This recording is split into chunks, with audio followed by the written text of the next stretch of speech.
vamos a repetir la conferencia. Bueno, en primer lugar, daros las gracias por la asistencia, darle las gracias al casino por las facilidades que nos da para la conferencia que Cartagena siempre realiza, los ciclos de conferencias que realizamos todos los años. Y vamos a repetir esta conferencia que el año pasado, en el mes de marzo, hicimos la conferencia de Trumí, la dio Aniano, fueron los mismos, también el presentador fue el Santella el que lo presentó a él, pero no hubo mucha gente y hubo bastantes personas que no pudieron venir, nos han pedido que se repitiera, pero tampoco nos quedemos satisfechos con el resultado de la conferencia. La conferencia es el mismo contenido, es la misma, pero sí que se ha mejorado en muchas cosas. Entonces, de verdad que os agradecemos la asistencia y la confianza que habéis tenido en venir. Y ya os dejo con Federico Santella para que le presente al ponente. Gracias por venir y buenas tardes.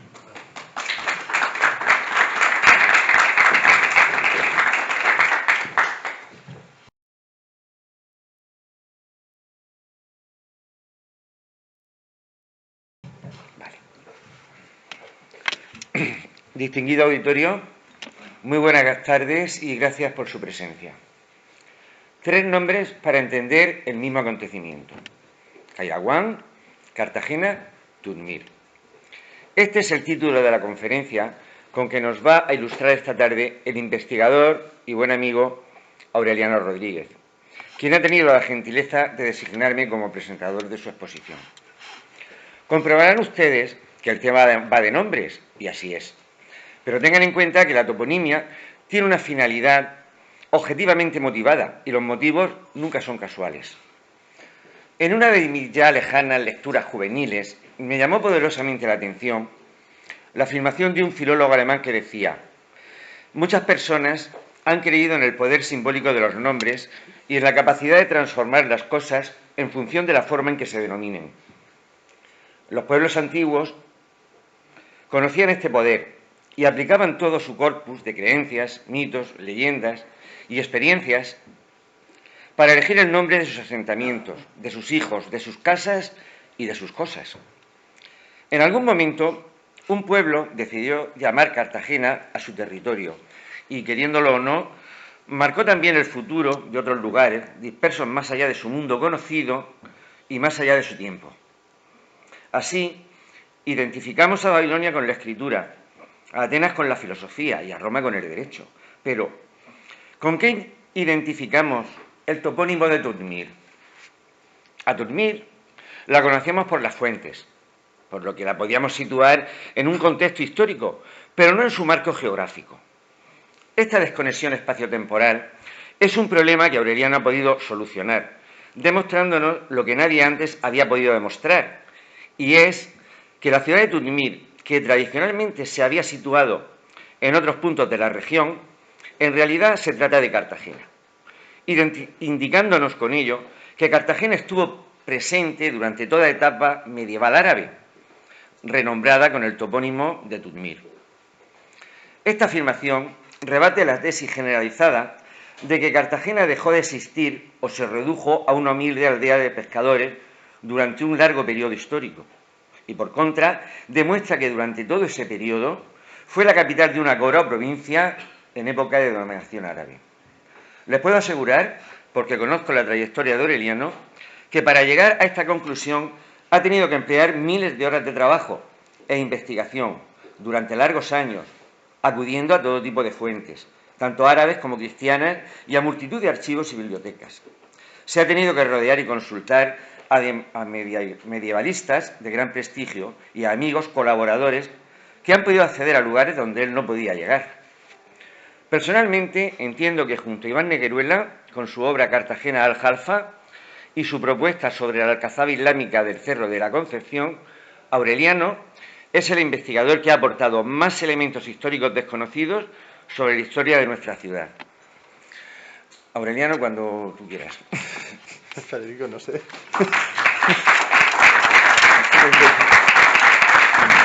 Entenderán que lo tenga siempre a mi lado. Desde el 2007... Gracias. Gracias por su asistencia y por vuestra asistencia. Veréis, existe un dilema. ¿Se escucha bien? Existe un dilema sobre la Cartagena andalusí que conquistaron las tropas cristianas castellanas del rey Fernando III en 1245 y ciudad a la que le otorgan el fuero de Córdoba y restituyeron un obispado de corte romano. Las fuentes indican que se encontraba en el cerro de Torneguerola. El monte ha sido muy machacado desde diversas épocas, la última después del Cantón en 1872. Por otra parte, la escasa inversión retrasa un conocimiento de mayor profundidad sobre sus restos. No obstante, a pesar de las circunstancias desfavorables, los avances arqueológicos junto a las literarias y nuestros estudios pueden coincidir en la persistencia de este enclave de sin igual renombre durante toda la Edad Media, con el nombre de Tudmit en contradicción con una amplia bibliografía. Hasta no hace mucho tiempo la versión oficial, desde diversos estamentos, era que Cartagena había desaparecido hacia el año 621 o 25 de nuestra era. Una de las bases fue una cita ya de las etimologías de San Isidoro, donde se expresaba que Cartagena había sido devastada. Siempre nos preguntamos, porque esto no es el trabajo que les voy a presentar, no es únicamente obra mía, es decir, es un grupo de gente y empezamos con una tertulia de café. Siempre nos preguntamos por qué no existían otras fuentes que corroboraran a San Isidoro. Aunque Javier el otro día me comentaba hace poco que ya existían opiniones oficiales que discrepaban sobre la mencionada referencia. Aunque antes de eso nosotros ya habíamos trabajado en realizar un rastreo de las fuentes conocidas del siglo VII y lo titulamos Cartagena, después del ataque visigodo del 621-625, ¿qué ocurre? Así, en algo muy sencillo, les diré que Juan José Palau Vicente, haciéndose eco de los estudios del Teatro Romano de Cartagena, planteaba que los ungüentarios con monogramas bizantinos podían testimoniar la presencia de estos tras el año 625. Llévenes, en su trabajo sobre la lápida de la niña Saturina, fechaba la inscripción entre los años 633 y 641. La Notitia Episcopatum, compuesta entre los años 648 y 660, aparece la Cartagena hispana como obispado. Hacia el 670 tenemos una mención a Cartagena en una recopilación de itinerarios, el Ravenate. Hacia el 675, en el 11 Concilio de Toledo, aparece un representante del obispo de Cartagena.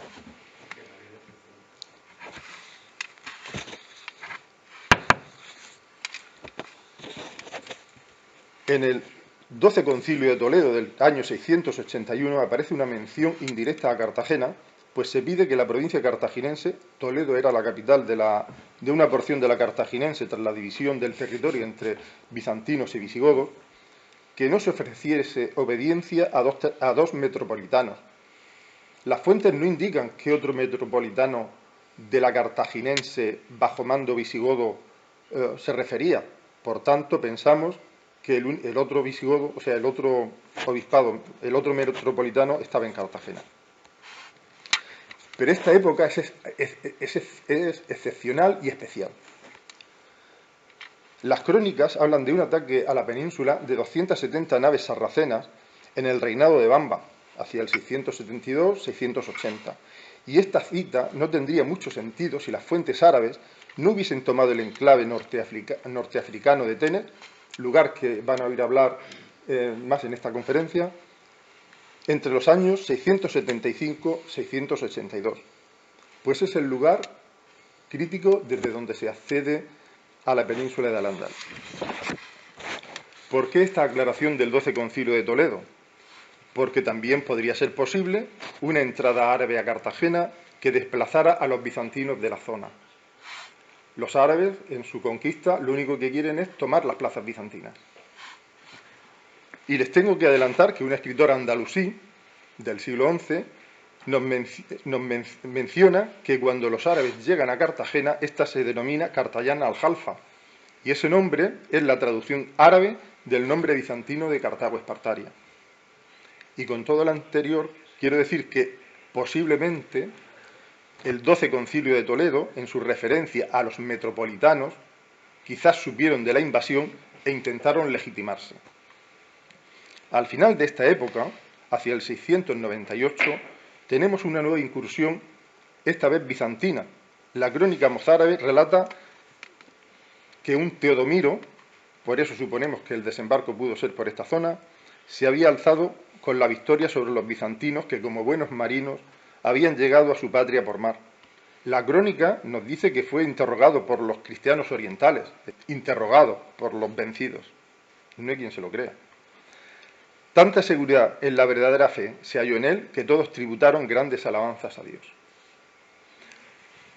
Cuando pregunté a Julia Turpin por la traducción latina, Julia era una latinista, sobre si podía entenderse no como la patria de Teodomiro, sino como la patria de los bizantinos, comentó que perfectamente. Usualmente solía entenderse en sentido visigodo, pero profundizando en el texto también podría entenderse de manera contraria. Por lo que posiblemente la cita de la crónica mozárabe puede entenderse como el contrato entre Teodomiro y los bizantinos para defender Cartagena, pues los árabes tenían ocupado, aunque no controlado, todo el norte de África. Tánger sería una de sus capitales, otra sería Cairaguán, capital de la provincia de Ifriquilla.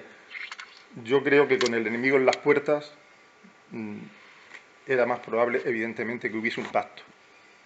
Siempre se ha entendido la crónica como bueno, que los bizantinos, a través del ataque a Cartago de África, pues bueno, van huyendo, y unos vienen a Cartagena.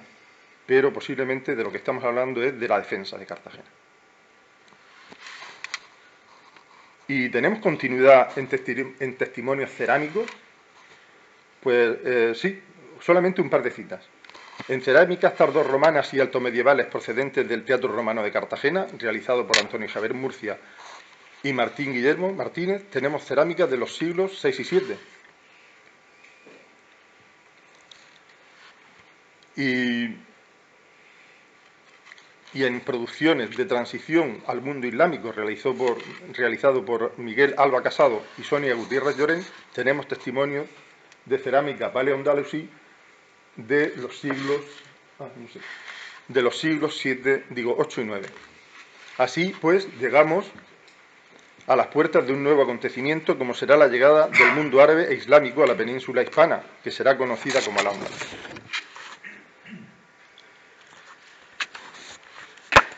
El nombre de la conferencia expresa el mismo acontecimiento sucedido en nuestra tierra, únicamente difieren los nombres y tienen que ver con la entrada árabe en Hispania. El primer nombre, Cairaguán, haciendo caso de eminentes arabistas desde Pascual de Gallando en el siglo XIX. ¿No? Ahora muchas gracias. El primer nombre, haciendo caso a eminentes arabistas desde Pascual de Gallangos en el siglo XIX, a Joaquín Balbé, Pavón Maldonado, etc., para ellos Cairaguán es una denominación que, según el cronista cordobés del siglo X al-Rasí, le otorgan los árabes a Cartagena. Los historiadores nunca indicaron el porqué del referido apelativo, pero no es un nombre original. Existe una ciudad con la misma denominación en Túnez.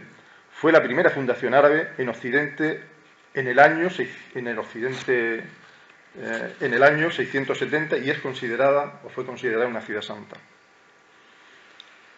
Cuando establecemos un paralelismo entre ambos nombres, el referido a Cartagena puede indicar que los árabes, en el avance de sus conquistas, entraron por Cartagena a la península hispana. Así lo indicaría el profesor Joaquín Balbé en su traducción del geógrafo árabe magrebí de los siglos XIII y XIV, Al-Imyari, señalando que, según este autor, en Cartagena derrotó a Abdelazid a Teodomiro, quien se refugió en Orihuela. Entenderán la crónica mozárabe que les comenté antes. Sin embargo, no es la única noticia de la que tenemos constancia sobre este acontecimiento. En la segunda mitad del siglo XI, el geógrafo andalusí Al-Udri describió un hecho semejante. Y si es la traducción de Emilio Molina o la de Christine Guichard, viene a decir que Abdelazid, hijo de Musa, se dirigió a Tudmir asediándola y conquistándola tras violenta contienda. Teodomiro y los suyos se dieron a la fuga a través de una llanura sin que nada los protegiera. Les combatieron los árabes y los supervivientes huyeron y se refugiaron en Orihuela. Este es el Alfoz. Esa es la llanura.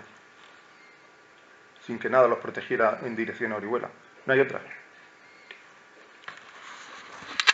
El relato prosigue mencionando que después de un acuerdo entre ambos ejércitos, conocido como Pacto de Tuzmil, parte del ejército árabe se quedará en Tuzmil mezclándose con sus gentes. Y es una cuestión de logística. Ninguna tropa marcha hacia el interior de un territorio dejando libre su retaguardia. Su retaguardia descubierto. ¿Y saben qué otro significado adquiere el nombre de Al-Kairouan? Pues en persa significa campamento. Así nos lo hizo saber el profesor Valvé, cuando tuvimos la suerte de conocerlo durante bastantes meses del año 2009. Para campamento, en árabe, la define la palabra al-askar. ¿Y cómo podemos estar seguros que Tuzmil es identificada con Cartagena? Siempre nos han dicho que fue Orihuela y después Murcia. Existen diversas pruebas que identifican a Cartagena con Tuzmil. Una es el trabajo de Enrique Perpiñá de 1955, Poetas del Levante y su relación con el Oriente, o el Diván de Abul Hassan Hazim al-Qartayani. Este trabajo está basado en diversos manuscritos, copia de los de Hazim, no es el original. Uno de ellos es el manuscrito 382 de la Biblioteca del Escorial. El trabajo de Perpiñá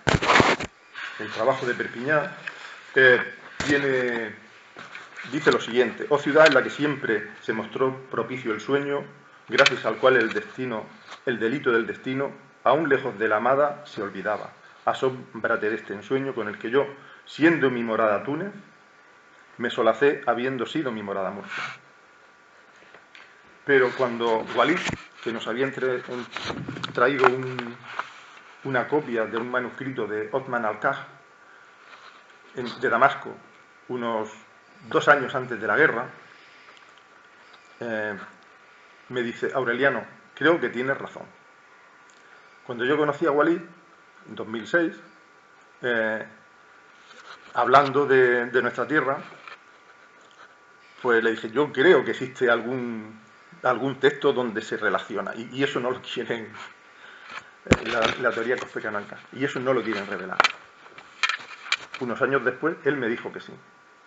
Pero no solamente se hizo eso, nos presentó a un grupo de ulemas, de emirs, y le entregamos, porque nosotros accedimos a la copia original del manuscrito. Y me dijeron que efectivamente nos preguntaron, eran 5 personas. ¿Vosotros decís que Hazim al-Qartayani es de Cartagena? Lógicamente le respondimos que sí. Dice: pues Hazim al-Qartayani dice que su ciudad es Tuzmil. Luego, Tuzmil es Cartagena. Y que no os engañen, porque nosotros, se refirió al grupo, nosotros sí entendemos este relato. Pero además más. Cuando fuimos a ver al profesor Carmona, tristemente fallecido hace unos días, y a la familia pues, le mandamos todas nuestras condolencias, el profesor Alfonso Carmona sí tenía traducido este verso, y tenía traducido el verso con la ciudad de Tuzmil, no con la ciudad de Murcia. Por tanto, asómbrate de este ensueño con el que yo, siendo mi morada Túnez, me solacé habiendo sido mi morada Tuzmil, se está refiriendo a Cartagena.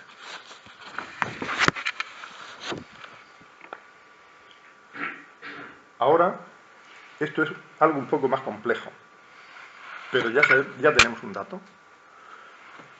Este es el Astrolabio de Toledo, y es el primer documento donde aparecen las ciudades de Tuzmil y Murcia juntas. Está fechado en la égida del 459, año cristiano 1067, segunda mitad del siglo XI.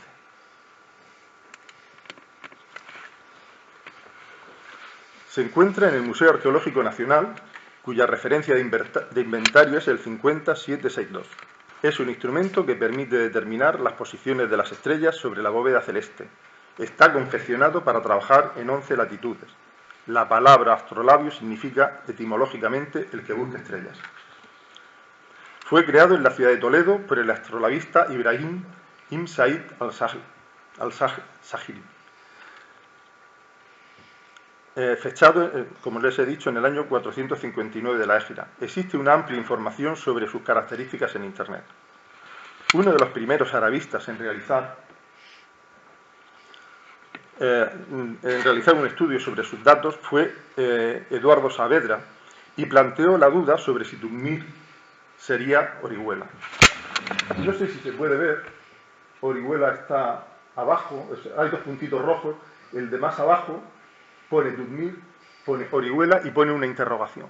Fue el primero que por lo menos el primero que yo detecté. No obstante, hubo que realizar un registro de la diversa información que se desprendía de lo que se denomina tablas de coordenadas geográficas utilizadas en la Edad Media para determinar diversos lugares del mundo cuyo precedente está en Ptolomeo de Alejandría. Esta no se ve todo lo bien que yo quisiera, pero ahí se empezó a ver y a estudiar todas las tablas que caían en nuestro poder. Árabes, cristianas, hebreas, todo. Y entonces iba buscando el nombre de Tudmir, el nombre de Murcia, cualquier nombre que fuese de la zona Orihuela, Lorca, quiero decir, todas las ciudades que eran más o menos importantes.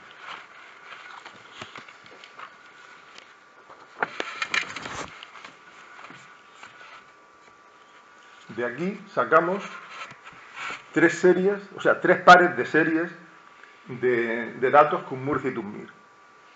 Hay datos sueltos de Tudmir y hay datos sueltos de Murcia. Pero, digamos, documentos donde vengan Tudmir y venga Murcia juntas, solamente estos tres que conozcamos por ahora. Siempre Tudmir está al sur de Murcia. Siempre. Lo único que no sabemos, lógicamente, como no sabíamos que Tudmir estaba identificada con Murcia, pues siempre se pensaba que esto era un error. Pero bueno, hacer un astrolabio es como un reloj suizo. Hecho a mano, quiero decir. Eso no es algo para equivocarse, eso estaba hecho de encargo. O sea, eso, ahí uno no se equivocaba.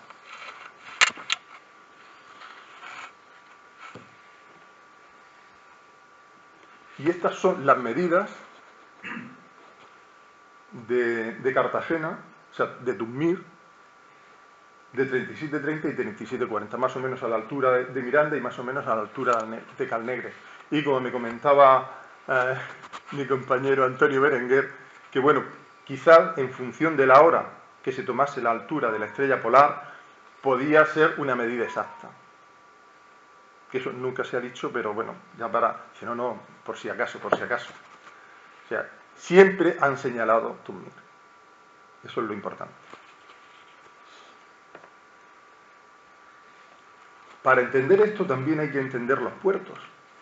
Esto siempre se lo agradeceré a mi amigo José Miguel Hernández, el Banco de las Fiestas.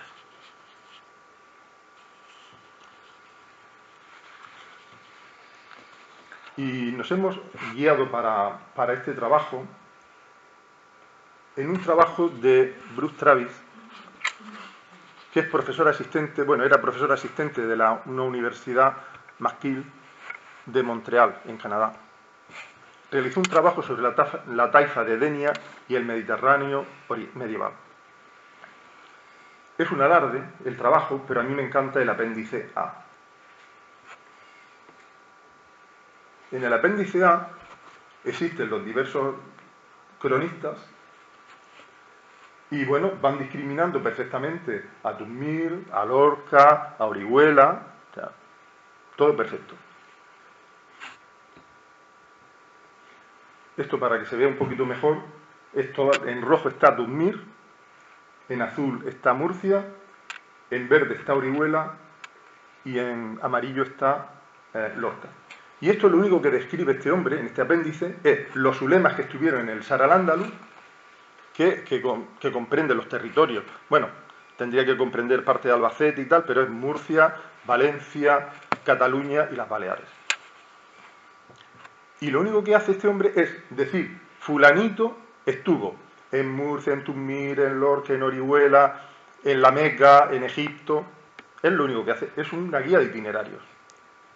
Pero de ahí lo que posibilitó es que dijéramos, vale, ¿cómo vamos a sacar los puertos? Vamos a sacar los puertos, las ciudades costeras y las ciudades de interior, Lorca, Murcia y Orihuela, y después los puertos. Pues me he encontrado con algo fascinante. El concepto de puerto no es el concepto de costa. O sea, costa hay mucha, pero puertos pocos. O sea, los puertos están en Pechina, en Almería, en Tumir, Denia a partir del siglo XI, Alicante a partir del siglo XII, y después y Valencia también está. De manera que es increíble.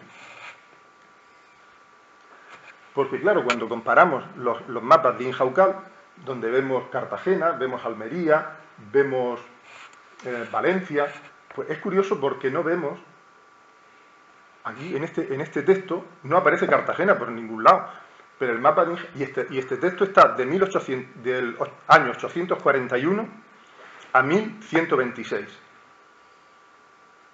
Por lo menos con Tumir, Lorca, Murcia, hasta 1126. Después hay otras anotaciones, 6 o 7, que no sabemos, no tenemos referencias, porque está todo señalado con la muerte de los personajes. No sabemos si es que no habían muerto todavía o no tenían datos. Entonces, aquí aparece una serie de puertos. Cuando vemos a Al-Idrisi, también, pero bueno, Al-Idrisi escribe un poco después. Pero claro, aquí en esta tabla están los puertos que les he mencionado. Pechina, Almería, Tumir, Denia y Valencia. No aparece Cartagena en ninguno de los sitios. Y tú dices, esto es imposible. Porque después cuando hacemos esta comparativa, que coño, está Pechina, Almería, Cartagena, Valencia, Denia, Tumir. O sea, los puertos, el concepto de puerto no es el concepto de costa. O sea, lo que pasa es que después se populariza Marsa como puerto, pero el concepto de puerto, es decir, tiene que tener unas instalaciones de carga, descarga, aduanas, tiene que tener unas instalaciones que no tiene otros lugares. Y claro, al final, preguntando por qué no aparece Cartagena, llegas a la conclusión, cuando llegas al estudio, que los diccionarios bibliográficos, o sea, las fuentes de las que coge Travis y los arabistas españoles, están escritos básicamente por tradicionalistas. Cuando están escritos por ulemas, que son los grandes sabios del Islam, digamos que pertenecen a una rama tradicionalista. Y esa rama tradicionalista va a escribir, digamos, conforme a la tradición. Y la tradición es un poco compleja, entre otras cuestiones porque también tenemos una leyenda aquí que emparenta a Mahoma con San Ginés de la Jara. Quiero deciros, si el tema viene de muy antiguo, pues hay que tomarlo con precaución. Pero ese es el motivo, por eso no aparece Cartagena en los datos de los ulemas. Y claro, el mapa de Travis, el primer mapa de Travis está mal, porque él siempre plantea unas rutas de interior, pero Tumir no la sitúa, de hecho la asimila a Murcia, en otros lados, Lorca tampoco la sitúa, en fin. Pero esta es una rectificación que realmente quien tiene que hacerla somos nosotros. Y para entender los puertos también tenéis que entender la ruta. Existe una ruta de finales del siglo IX de un geógrafo oriental, Yacubi, quien describió un itinerario para llegar desde Alquerón a Córdoba. La ruta dice que hay que salir de Alquerón, se embarca en Túnez se navega durante 10 días por la costa hasta Atenes, y desde la costa se atraviesa el mar y en un día y una noche se llega al país de Tumir, que es una región un país con dos ciudades con mezquita, Al-Asqar y, que es el campamento, Al-Asqar y Lorca. Y después, antes de llegar desde Tuzmil a Córdoba, hay 6 jornadas de trabajo, de viaje. Pero cuando nosotros empezamos a buscar, todas las fuentes nos decían que, o sea, no encontrábamos la medida. Pero en una de ellas encontramos que de Córdoba a Elvira había 2 jornadas de trabajo, o sea, 2 jornadas de viaje. Esto está hecho en una carta náutica. Yo en su momento le presenté a José Miguel Hernández pero con una carta geográfica. Y me dice, no, ponlo en una carta náutica. Dice, y eso te va a dar la medida con precisión. Y este es el resultado. Y es un poco lo que les decía. Estos son los puertos. O sea, cuando uno coge los puertos y ve Pechina, Almería, al sur, la ciudad de Tenes, este es el lugar de salida. Y el arquito que hemos visto. Y Denia y Valencia, el tema de los puertos como fondeaderos, como lugares de reposo, como lugares de atraque y desatraque en un momento dado, sí. Pero un transatlántico puede estar en Mazarrón, pero si tiene que atracar y tiene que tener una serie de servicios, debe venir aquí. Pues en la antigüedad lo mismo. Hay una palabra que lo describe, Al-Idrisi, que es Furda, que es ciudad pequeña, marítima, fortificada. Pero también podía tener características militares, podía tener una serie de historias que, bueno, todavía no hemos visto del todo. Y esto es un poco como el mapa de la costa. Esto es del siglo XVI, pero en el siglo IX, X y XI, pues la costa no sería muy diferente a lo que hay. Son pequeñas ciudades fortificadas y punto. O sea, no habría mucho sitio donde escoger. Una vez que se llega al Andalus, pues la ruta tiene que ser una ruta de tiempo.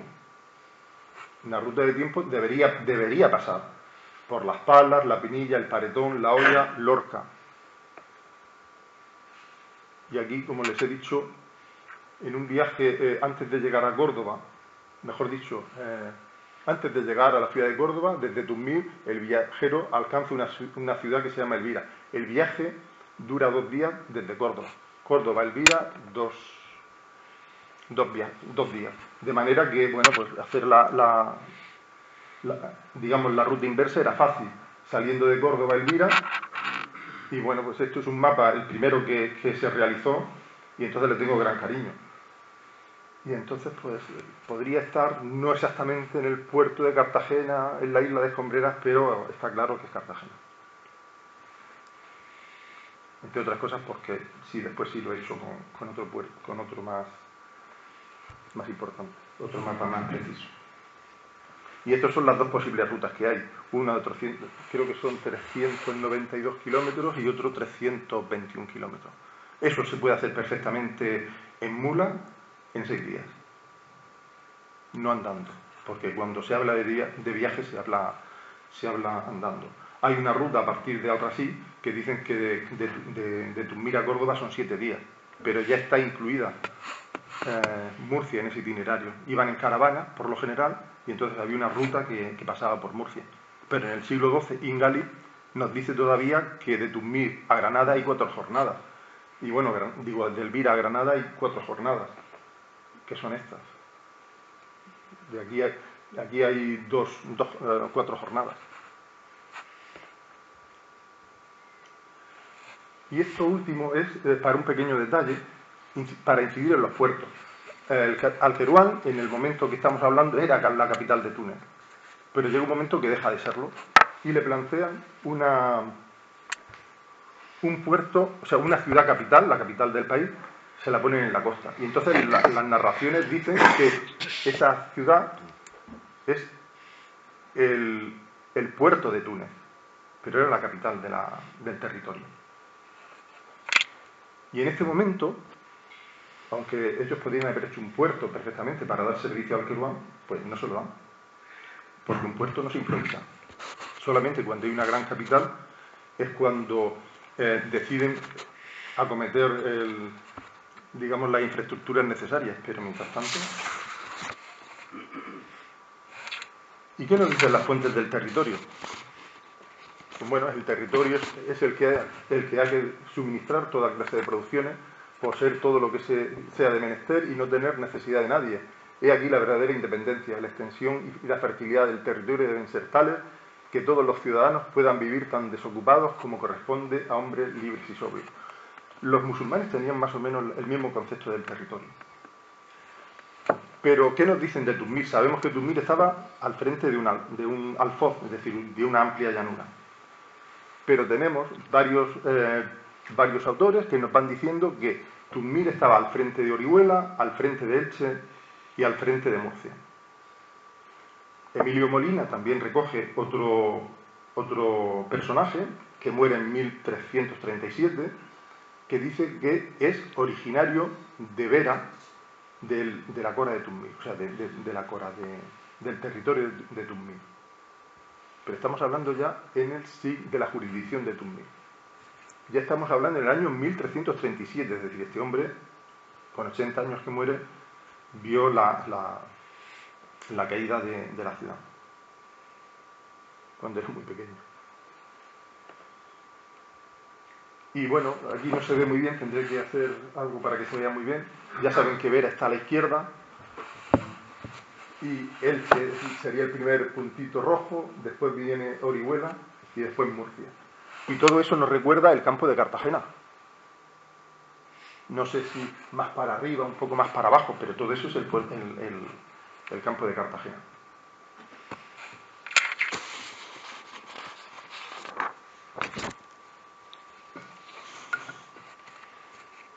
Además, Fray Jerónimo Hurtado, en el siglo XVI, hace una descripción muy interesante.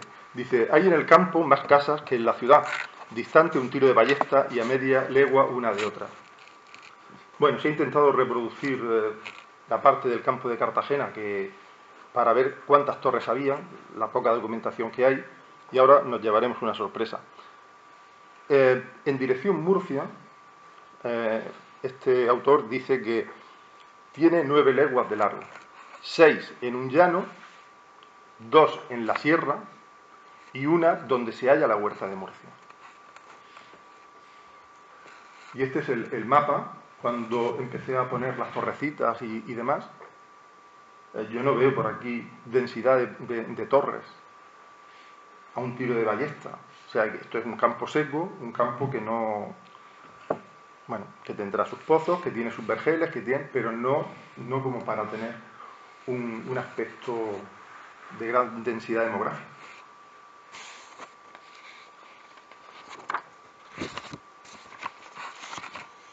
Y nosotros no sabemos mucho de esto, porque en un trabajo de Torres Fontes, pues dicen que bueno, que tras la concesión del fuero de Córdoba por Fernando III y tal, bueno, pues el término de Cartagena se mantuvo secularmente, con algunas aclaraciones, como sería compartir el dominio del Mar Menor con Murcia, y algunas otras muchas sin mucha trascendencia.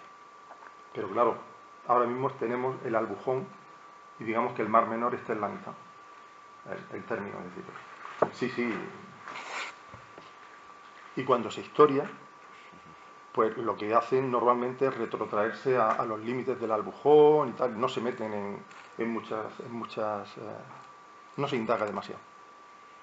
He visto una tesis que decía que el campo de Cartagena era el de siempre. Bueno, aquello me daban ganas de llorar. Muy interesante, pero en ese aspecto, ganas de llorar. Y ahora, el último documento, que se ha pasado un poco, que yo nunca lo he visto como siempre me lo señalan. Este es un documento que atribuyen a Yakut, un autor del siglo XIII, y donde dicen que el que dice que Murcia es Tuzmir. Y bueno, yo la verdad es que nunca lo he entendido de esa manera, nunca lo he leído así.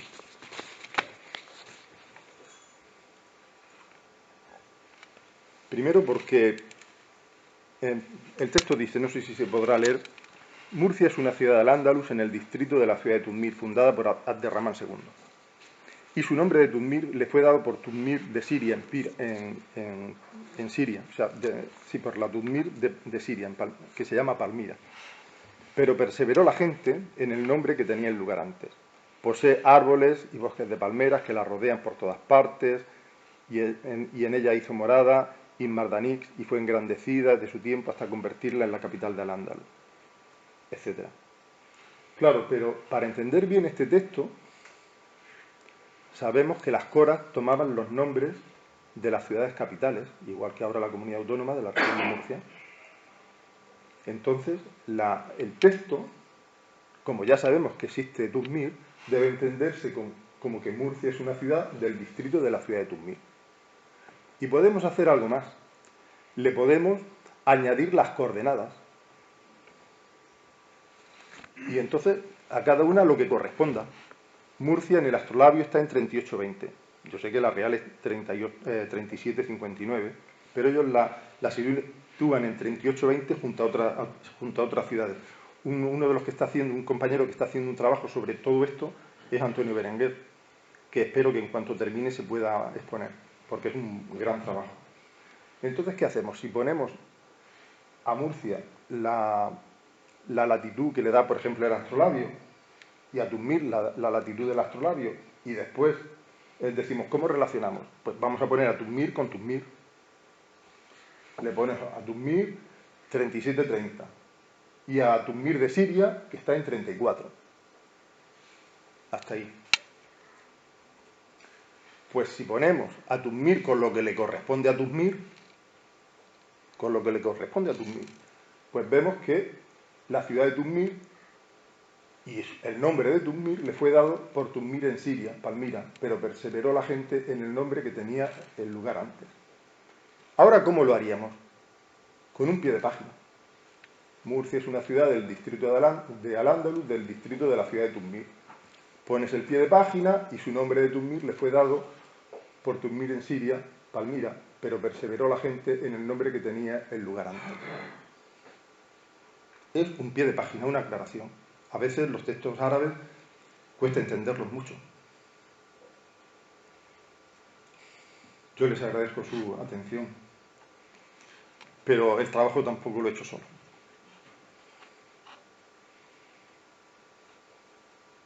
Falta gente, falta mucha gente. De hecho, a mí me gustaría poder terminar un trabajo donde toda la gente que ha estado colaborando a través de todo el tiempo que llevamos dando la vara pudiera verse reflejada. A lo mejor hay 50, 60, 70 personas. Si quieren alguna aclaración. Gracias.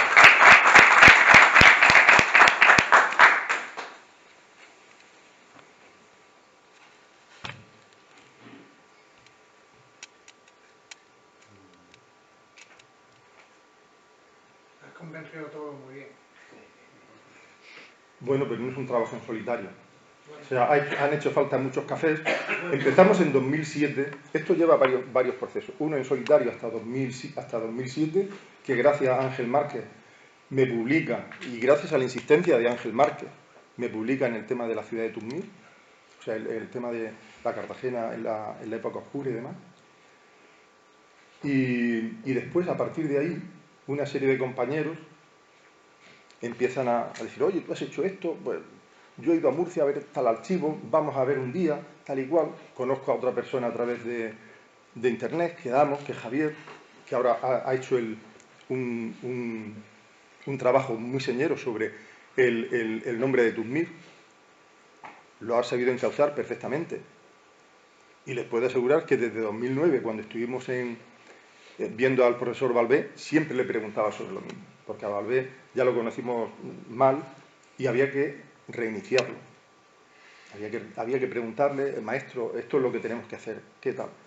Y entonces, pues el hombre siempre se lo preguntó y realmente tiene, bueno, encomiable el trabajo que he hecho porque es muy difícil, muy difícil.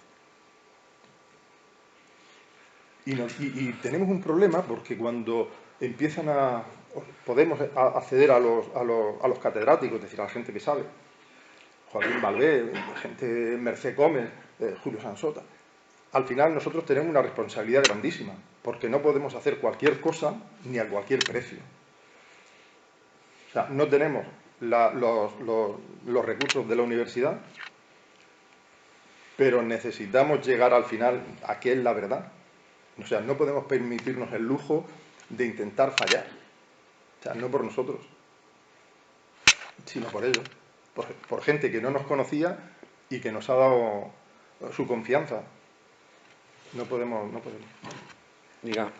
Me gustaría preguntarle cuál es la importancia de que Tulmir sea Cartagena. Hombre, Cartagena siempre han dicho que había desaparecido desde el 625 más o menos hasta bien entrada en el siglo XI, XII, por ahí. Y que, como no aparecía en las fuentes el nombre de Cartagena, pues que evidentemente había desaparecido. Han ido apareciendo cosas de Cartagena, y bueno, parece que se está cambiando un poco el tema, pero bueno, no se le ha dado mucha importancia a la Cartagena, digamos, árabe, porque no tenemos grandes restos. Tenemos la alcazaba que describió el doctor Negueruela, pero no se ha hecho mucho más. O sea, yo publiqué un artículo en Sureste Press y tuve que ir a consultar con Martín Guillermo para saber si había algo nuevo que se hubiese hecho y que pudieran decirlo, claro. Que sea otra. O sea, no me van a decir algo que todavía no está publicado. Y decían que no, que se había hecho poco. Dígame, don Iván. Al respecto de esta pregunta, es decir, la alcazaba musulmana, que yo estudié durante 5 años y que publiqué en diciembre del 7, también gracias a don Ángel Márquez, de imborrable recuerdo, ¿verdad? Esa alcazaba consta de 3 etapas. Yo lamento mucho que a la mayor parte de estos estudiosos, sus catedráticos, como amigos míos, cuando era joven, no les hayan enseñado a distinguir las técnicas constructivas islámicas. ¿Sí? Luego reconstruyen o en piedra, como cristianos, nunca en sillería, o en piedra o en tapial. Pero es que a mí mis catedráticos, a mí, a los alumnos de Sevilla, nos llevaban y decían, a ver, ¿este tapial de qué siglo es? Segunda mitad del siglo XIII o del XIV o del siglo XVII, que se hace la pialza, ¿no? La alcazaba, hecha esta introducción, tiene de luego 3 etapas. La primera es inmediata a la Reconquista, no es del 11. Ya. Ese comentario de que hasta el 11 aquí no había nada, yo publiqué un libro así de gordo con como 50 páginas de bibliografía, una barbaridad. Te puedo asegurar. La primera etapa constructiva de la alcazaba musulmana de la colección, que tuve el privilegio infinito de descubrir, ¿verdad? Que no lo quería publicar en Murcia, y lo publicó Ángel Márquez, ¿no? Pues lo hice de borrar el recuerdo. A partir de, si el desembarco de Muzaitar y que es de 711, hay un desembarco del 10, 711, ¿no? Que es la fecha universal. A partir de, yo diría que de 700, ya, 715, 20, antes de 750, ya estoy trabajando ahí arriba el núcleo. Aparte de los 3 recintos, interior, medio y forano, que es la terminología que se utiliza en el siglo XVI para escribirlos, encima del teatro romano, que has citado, las cerámicas que había y tal, que aparecieron, es que encima del teatro romano apareció el barrio bizantino. Pero ¿cuántos barrios bizantinos hay fuera de Bizancio y de Ravenna en Italia? En España ninguno. Teníamos uno aquí, pero priorizóse en aquel entonces pues el teatro romano. Pero es que posterior al teatro bizantino, al barrio bizantino, estaba el resto del mundo que bajaba desde la Alcazaba arriba hasta lo que hoy llamamos la Catedral de Santa María. Un pedazo de muralla, yo vi las fotos que desapareció pues ya por la noche.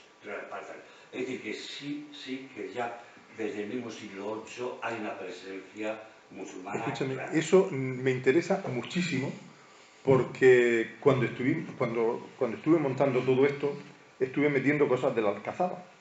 Al final se me iba todo casi a 70 diapositivas. Y digo, me pareció un disparate.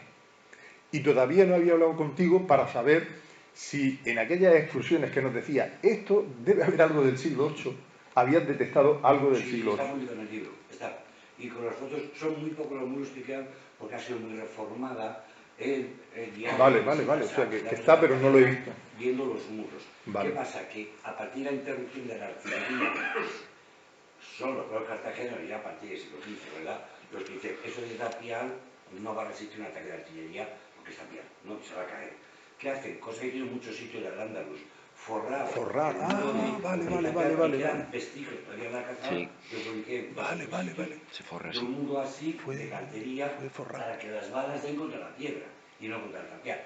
Eso, pero como tú bien has dicho, después del libro mío del año 2007, allí nadie ha trabajado, ni ha excavado, ni han restaurado. Al revés, ponen cada año más árboles. Una cosa. ¿Alguna pregunta más? Ya después de cultura entraría, para aprovechar siempre la historia de Cartagena y darle contenido y tal, turismo para promocionar todo lo que tú estás diciendo.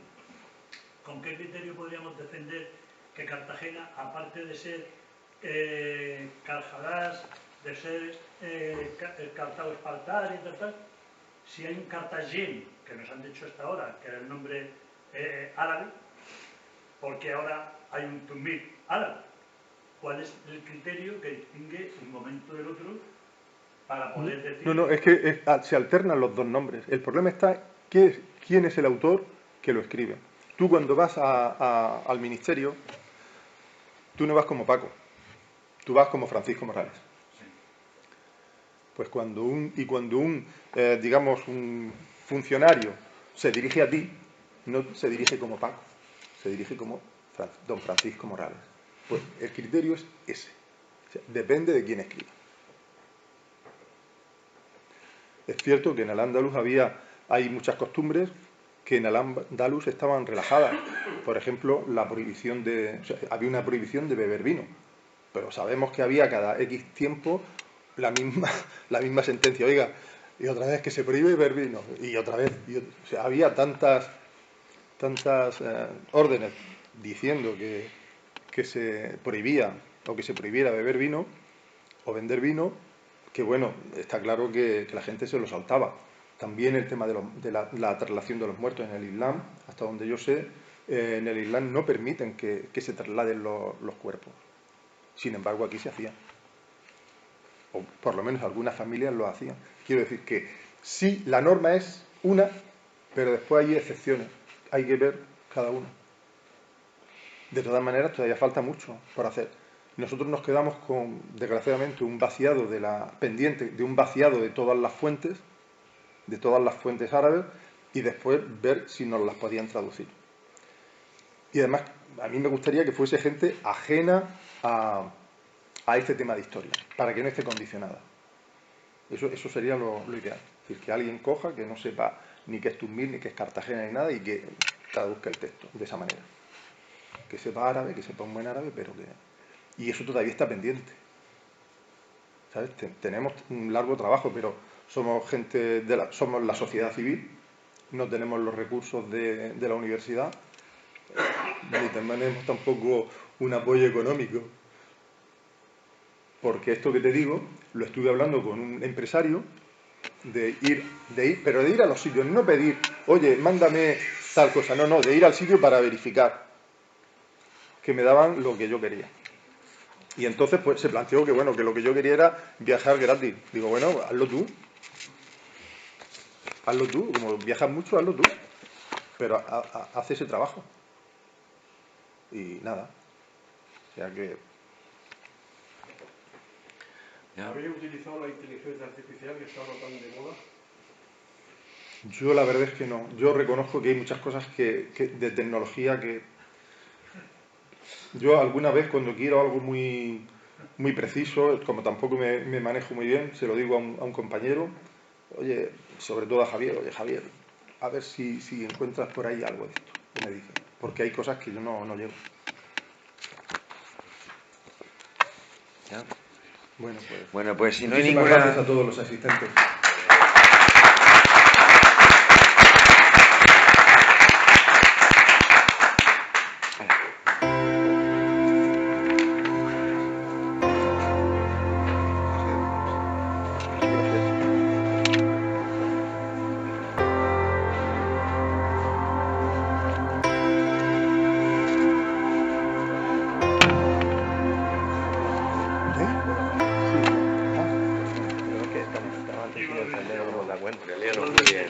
Muy bien, me ha gustado esta vez.